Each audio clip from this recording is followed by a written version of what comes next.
बोलो जयकारा बोल मेरे श्री गुरु महाराज की जय। गुरुमुख हो, जो गुरुमुख अपने मालिक का सुमरण करता है वह किसी से क्यों डरेगा। मनमुख जीव ही काल के भय से आतंकित होकर परेशान रहते हैं। गुरुमुख के शीश पर तो गुरुदेव की छत्र छाया है, जो माता पिता के समान उसकी सुरक्षा करने वाले हैं।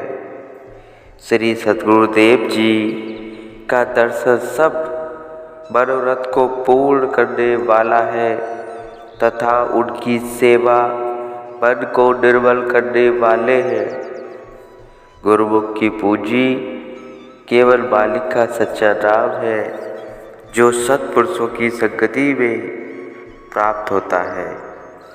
यही नाम ही सब जीवों का जीवनदाता तथा सर्वतः भरपूर है। इस नाम के प्रताप से करोड़ों कलेशों एवं दुखों का नाश होता है। जिस गुरुमुख के तन मन में यह सच्चा नाम बस जाता है, उसके जन्म मरण आदि दुखों का अंत हो जाता है। पूर्ण सद्गुरु जिसे अपनी शरण में ले लेते हैं, परलोक में भी उसके साथ रहते हैं। वही सच्चे भक्त हैं, जो गुरुमुख की मौज अनुसार जीवन व्यतीत करते हुए उनकी कृपा के पात्र बनते हैं। फिर वह यमकाल के भय से मुक्त हो जाते हैं। सच्चे मालिक का सच्चा दरबार है, उनकी महिमा उपमा कौन कर सकता है। वह मालिक का नाम सबके घट में रमा हुआ है तथा सबका आधार है। जो गुरुमुख इस आधार को प्राप्त कर लेते हैं वे सदा निर्भय रहते हैं। अतः सत्पुरुष संत सद्गुरु की चरण धूलि से आश्चर्य हो जाते हैं। अतः गुरुमुख बनकर अपने इष्ट देव सद्गुरु में दृढ़ विश्वास तथा सच्ची श्रद्धा भावना को अपने चित्त में स्थान देगा तो काल माया के भय से मुक्त होकर शाश्वत आनंद को प्राप्त कर लेगा। मानव जीवन का समय भक्ति भजन की कमाई का सुदुर्लभ अवसर है। यदि यह शुभ अवसर हाथ से निकल गया तो प्रभु प्राप्ति का महत्वपूर्ण कार्य संपन्न नहीं हो सकेगा। परमात्मा ने मनुष्य को श्वास रूपी अमूल्य पूंजी देकर संसार में इसे लाभ कमाने के लिए ही भेजा है। यह सच्चा लाभ है आत्मा को परमात्मा से मिलाना तथा 84 लाख योनियों की यंत्रणाओं से स्वयं को बचाना।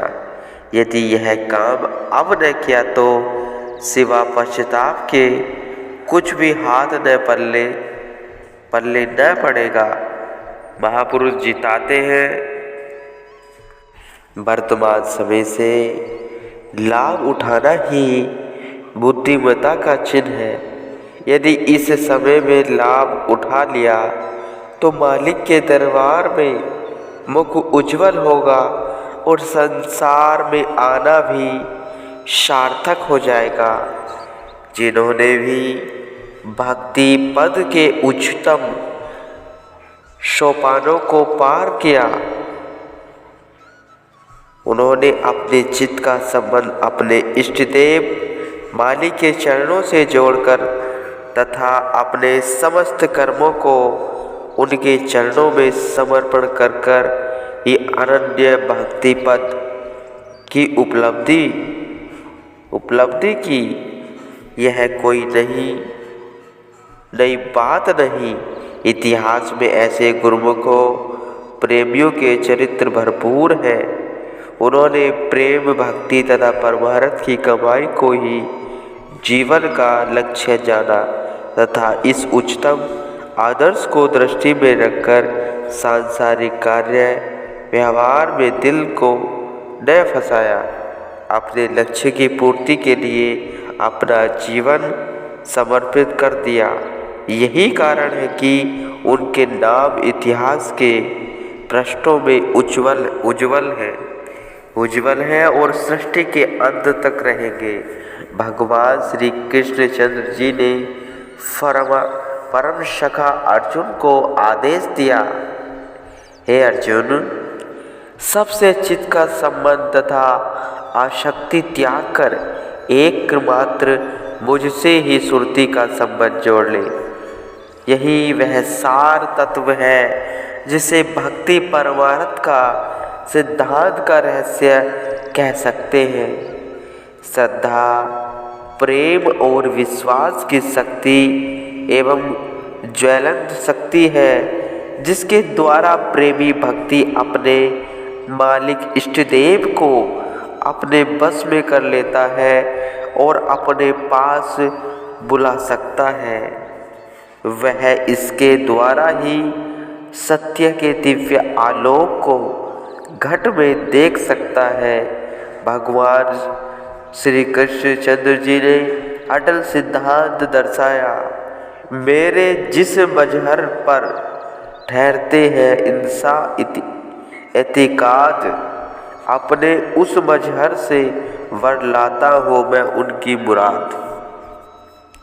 अर्थात जो मनुष्य मुझे जिस भाव से पूछता है, मैं उसकी उसी श्रद्धा के अनुरूप भावना को सुस्पष्ट करता हूँ तथा वह अपनी श्रद्धा के अनुरूप ही मुझसे भक्ति परमार्थ का लाभ प्राप्त करता है। भक्ति मार्ग में श्रद्धा, विश्वास और प्रेम का वही स्थान है जो हमारे शरीर के में प्राण का है। जिस प्रकार प्राण के बिना शरीर निर्जीव होता है, वैसे ही इनके बिना भक्ति में प्राणों का संचार नहीं हो सकता। भक्ति निर्जीव ही सी रहती है। संत सद्गुरु का परम पावन स्वरूप ही परमार्थ की भक्ति का स्रोत है। उनके परम पावन स्वरूप से निरंतर भक्ति परमार्थ की किरणें फूटती रहती है। भक्ति की ज्योतिष से दीप्यमान तथा इन रश्मियों को अंतर्मन में सौंपना एवं अंतर्दृष्टि प्राप्त करना, श्रद्धा, विश्वास और प्रेम इसका प्रथम सोपान है। महापुरुषों के इन दिव्यतम प्रवचन ज्योति को हृदय संगम कर सभी गुरुमुख जिज्ञासु प्रेमी जन सुख, शांति तथा आनंद प्राप्त करें। भक्ति के वास्तविक रहस्य को समझने का सरल मार्ग संत महापुरुषों के सद्वचनों का परिपालन करना ही है। संत फरमाते हैं, दोनों जहान की संपदा के तुल्य एक श्वास की कीमत है। ये हीरे जवाहरात से अधिक मूल्यवान श्वास जो ही व्यर्थ जा रहे हैं। यदि एक श्वास की कीमत 2 जहान है, तो दिन रात में आने वाले 24,000 श्वासों की कीमत कितने जहान होगी, जो मनुष्य के लिए हाथ से निकलते जा रहे हैं। जो मनुष्य दिन रात संसार के कामकाज में निमग्न रहते हैं, उनकी आंखों पर विशेष शक्ति की पट्टी बंधी हुई है तथा वे मोह माया के दलदल में पड़े हुए हैं। उनका ऐसा अमूल्य दुर्लभ हीरे जैसा जन्म नष्ट होता जा रहा है। दुर्लभ मानव जन्म प्राप्त हुआ है, पुनः उत्तम भाग्य से सत्संग और पूर्ण गुरु की शरण भी प्राप्त हुई है। अब वे यदि जीवन का वास्तविक लाभ न लिया तो फिर पश्चाताप करना होगा। अतएव जितना हो सके अधिक श्वास भक्ति भजन के अर्थ व्यतीत हो। वे निजी लाभ अथवा पूंजी है। भक्ति की कमाई जितनी अधिक बन पड़े उतना ही अच्छा है, जिससे कि अंत समय हाथ मलना और पछताना न पड़े। प्राकृतिक नियमानुसार जिसका चिंतन सुमरण जिसके चित्त में होगा, उसी अनुरूप ही प्रभाव भी पड़ेगा तथा उन्हीं भावनाओं को दृढ़ता मिलेगी। संसारी और गुरु मुख में यही तो अंतर है कि संसारी तो दृश्यमान जगत के पदार्थों माया की सामग्रियों तथा भोगों के साथ चित्त को जोड़ता है। ये पदार्थ और भोग तो उसे निसंदेह प्राप्त होंगे, क्योंकि विधि का विधान ही है यही है कि जो चाहोगे सो मिलेगा, किंतु उसके साथ ही उस पदार्थ का जो प्रभाव होगा वह भी अवश्य प्रकट होगा। माया के पदार्थों का प्रभाव दुख, चिंता, अशांति एवं काल के आतंक को उत्पन्न करने वाला है। इसी कारण संसारी जीव काल से भयभीत रहते हैं। गुरुओं की वृत्ति असत एवं नाशवान पदार्थों से उपराम होकर अंतर्मुखी नाम के सुमरण में लगी रहती है। इसी प्रकार वे काल और माया की परिधि से बाहर हो गए और उनका संबंध सद्गुरु के साथ जुड़ गया।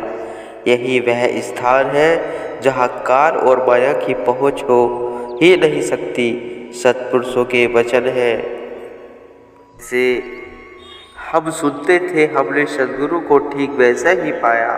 वे बिछड़ी हुई आत्मा को प्रभु से मिलाने आए, सच्चे नाम का जाप कराकर भावना का समूह नाश कर देते। सत्पुरुष कथन करते हैं कि ऐसे संत सद्गुरु देव जी ही उन्हीं आत्माओं का संबंध होता है जिन्हें पार ब्रह्मा का आदेश होता है। सार यही है कि पिछले अनेकों जन्मों के शुभ कर्म जागते हैं, तब कहाँ जाकर महापुरुषों के पावन दर्शन होते हैं। सौभाग्य से जिन्हें ऐसे संत सद्गुरुदेव जी की शरण मिल जावे, उनके पावन संगति का शुभ अवसर मिल जाए, फिर उन्हें अपने मन को सद्गुरु की आज्ञा में दृढ़ रखना चाहिए।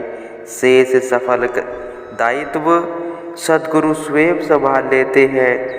सद्गुरु ही जीव को सच्चे नाम का धन प्रदान करते हैं। ग्रीष्म में शुष्क देशों का जलवायु और अति शीत देशों का जलवायु क्रमश उष्ण और शीत होता है। सुगंधित की दुकान के समीप से निकलते हुए प्राणी का मस्तिष्क सुव्यवस्थित हो उठता है, जबकि जड़ वस्तुओं की संगति अपने प्रभाव को डाले बिना नहीं रहती। तो क्या महापुरुषों का संग अपने प्रभाव से खाली रहेगा गुरु को?